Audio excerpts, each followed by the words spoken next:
મહાદેવ મિત્રો, અમે કેટલાય દીથી મોટો બ્લોક નતો બનાવ્યો એટલે આજે બનાવી છે. હું તમને બતાવી દઉં અમારા બે ગલુડિયા છે. અમારું ગલુડિયું જો સૂતું છે ને ભાઈ સાલા એને હુવાનું છે. બુધા બાબુરાવ સાલા ભાઈ બાબુરાવ ઉભો થા ને બાબુરાવ કુવા દે હું આ લા વાસો લખન કર હજી આમ દાદા બતાય તો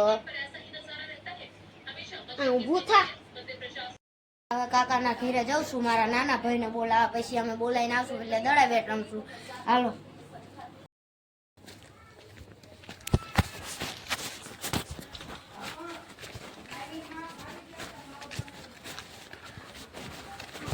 આમ બોલાવી ગયા તા તારે હે ને લેસન કરતો હતો, ફોન જોઈ શરમાઈ ગયો.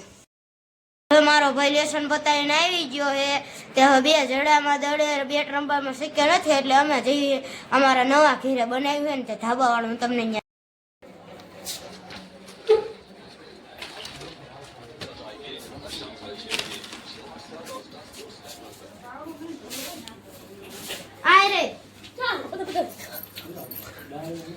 હાલો કા ઓલા કરી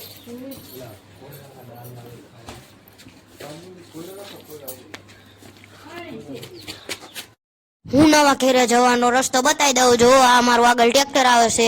હાલો હું તમને અમારા નવા ઘરે જવાનો રસ્તો બતાવી દઉં છું.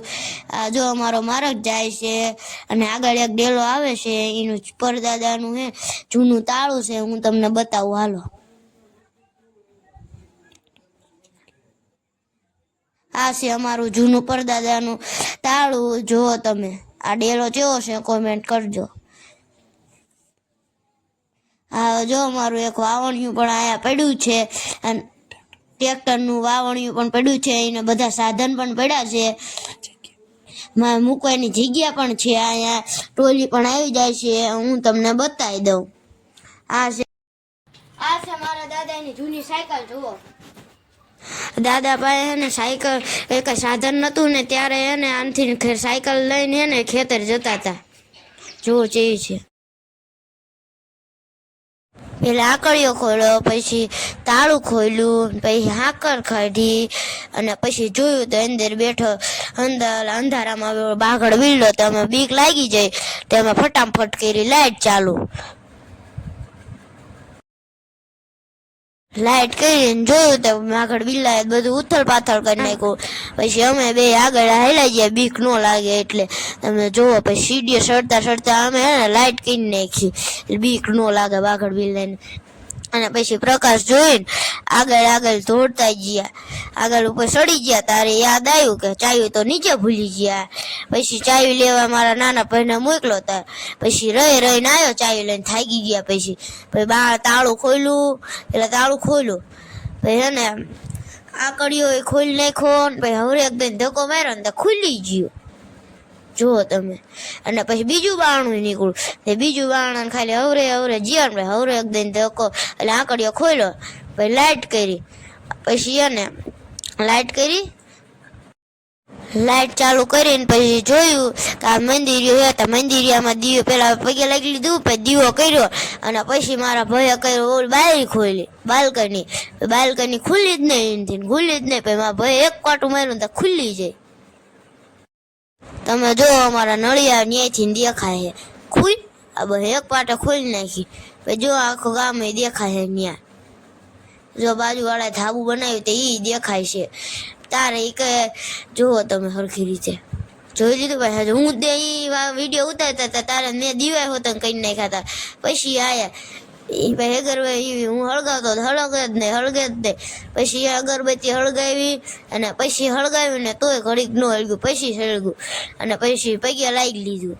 જુઓ તમે તોય ન સળગ્યું. પછી એને તોય ન હળગું, હજી ન હળગું જ નહીં. પછી હળગું જ નહીં. પછી અગરબત્તી હળગાવી પડી જાજી અને પછી લઈને હળગાવ્યું ને તોય ઘડીક રહીને હળગ્યું પાછું. તોય ન હળગું. જો તમે જો મોટો ભડકો થાય ને તોય ન હળગતું નથી હળગતું. જો હવે હળગું. હવે ઓલવી નાખી અગરબત્તી.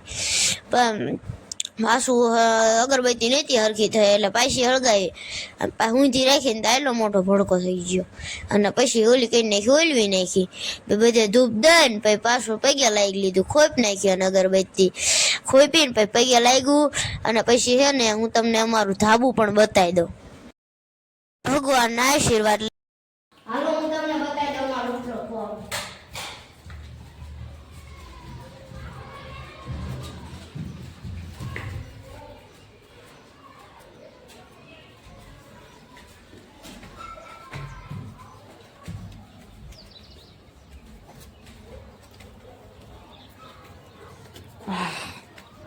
મજા આવી જાય કા અહીંયા તો ટાઢો ટાઢો પવન આવે સુરત દાદાના અત્યારમાં દર્શન હા મેલડીમાંનું અમારું મંદિર ચેદુનું બનતું હતું બનીને જો તૈયાર થઈ ગયું ધજા બજા ચડાવવાનું બાકી અમારું પાદર હોતન દેખાય અહીંયા જો આમ જો ભૂંગળા વાળું મશીન છે પણ દેખાય પુલ દેખાય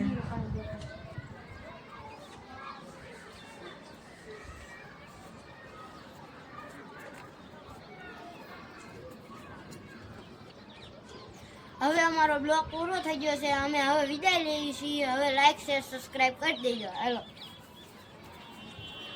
બાય ગાઈસ